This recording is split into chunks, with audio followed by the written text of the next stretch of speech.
স্যারের সম্বন্ধে আমার যে অভিজ্ঞতা, আমি অনেকবার তার সাথে ওয়ান টু ওয়ান কথা বলেছি। সে মাঝে, মাঝে ডেকে পাঠাতো আমাকে।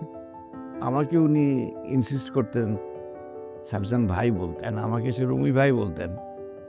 যদিও তপন আমার খুব ক্লোজ ফ্রেন্ড। কিন্তু এটা সে বলতো এটা আপনার relationship with Tapan, not with me. And যেসব তার কোয়ালিটি আমাকে আকৃষ্ট করেছে সবচেয়ে বেশি, তার ভিতর প্রথমেই বলতে হয় the quality of not talking down to people who are not his level. কারণ উনি ছিলেন অনেক বড় মাপের একজন বিজনেসম্যান অ্যান্ড বিজনেস লিডারই বলবো, বিজনেস কমিউনিটির লিডারই ছিলেন। আমার সাথে যখনই কথা বলতো, আমি দেখেছি যখন যার সাথেই কথা বলতো, সে মনে করতো যে তাকে তার সমানভাবে কথা বলতো, not talking down but in a patronising way. এটা কিন্তু একটা খুব বড় কোয়ালিটি, বিকজ এইটা কমিউনিকেশন সুবিধা করে বিটুইন টু পার্সনস। আরেকটা জিনিস তার ছিল his humility. It used to come through in everything he did. এটা কিন্তু খুব কম লোকের দেখা যায়, পার্টিকুলারলি যারা খুব সাকসেসফুল হয় তার জীবনে প্রফেশনালি, তাদের ভিতরে একটা অল্প হলেও অ্যারোগেন্স ঢুকে যায়। কিন্তু তার ভিতরে আমি কোনোদিন নোটিস করিনি এই অ্যারোগেন্সটা। আমরা সবসময় জানি যারা স্টুডেন্টস অফ লিডারশিপ, ম্যানেজমেন্ট, যে একটা কোয়ালিটি থাকতে হয় প্রত্যেকটা লিডারের, অ্যান্ড এই কোয়ালিটি হলো the ability to learn, to have an open mind. তো এই জিনিসটা কিন্তু তার ভিতরে আমি খুব দেখেছি। Sir was always open to learning, had an open mind, he always was willing to learn. So এই জন্যই আমি এটা দেখছি যে আমাকে যখন ডাকতো ফোন করে যে রুমি ক্যান ইউ এক্সপ্লেইন, আর আমি জানতাম সে কিন্তু এটা বুঝে, কিন্তু সে প্রশ্ন করতো এমনভাবে যে আরেকটু জানার জন্য, আরেকটু ডিপলি জানার জন্য। এই জানাটা হলো ক্ল্যারিটি ক্রিয়েট করা, যে সে যখন ডিসিশন নেয়, the decisions are good. Not only that, সে যখন তার ম্যানেজমেন্ট টিমের সাথে কথা বলে, he can explain properly, and that gives clarity and understanding of what they have to do.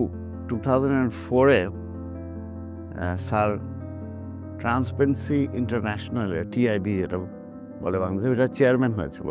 আমার মনে হয় 3 কি 4 বছর ছিল ওইটার চেয়ারম্যান উনি। তো ওইটা শোনার পরেই পেপারে উঠেছে। I found it very exceptional. কারণ business people all over the world বলে আর কি, they have skeletons in their cupboard. আরেকটা কথা বলে যে কোথাও না কোথাও তারা কিছু করে আসছে। Another saying বলে, there is a crime behind every wealth. এরকম কথা আছে। এর জন্য normally we do not see এই sort of positions people who are very successful businessmen or entrepreneurs or industrialists, দেখা যায় না এই টাইপের রোলে। So I was very surprised, and আমি বললাম যে যাই একটু স্যারের সাথে কথা বলে আসি। So I went to see him, phone করে জিজ্ঞেস করলাম, সে বলে আসো। So I went to see him, and তারে বললাম যে স্যার কাজটা ভালো করলেন নাকি? বলে কিসের? আমি বলছি এই যে আপনি যে চেয়ারম্যান হলেন টিআইবি, এ তো স্যার আপনার পিছনে অনেকে লেগে যাবে, আর আর এটা তো আপনার খুব সেন্সিটিভ পজিশন, কারণ you will have to maybe criticise many of the people who you are very friendly with. এদের সাথে দেখা হয়, আপনার ওঠা বসা হয়।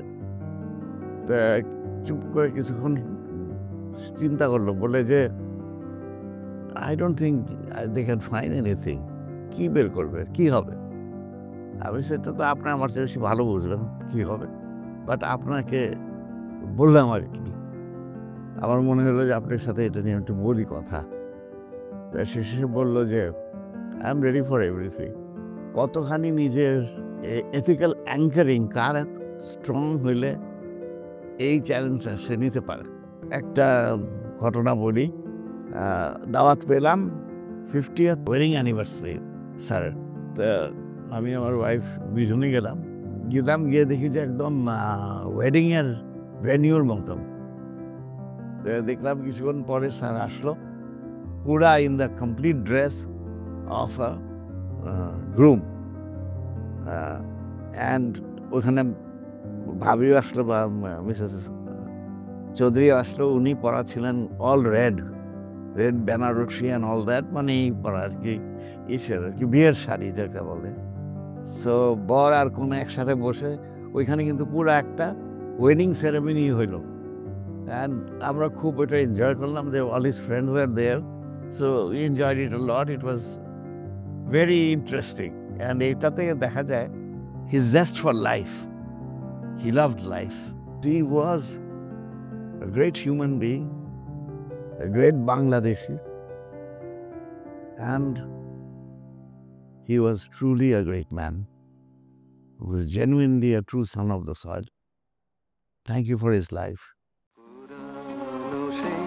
দিনের কথা ভুলবি কি রে, হায় ও সে চোখের দেখা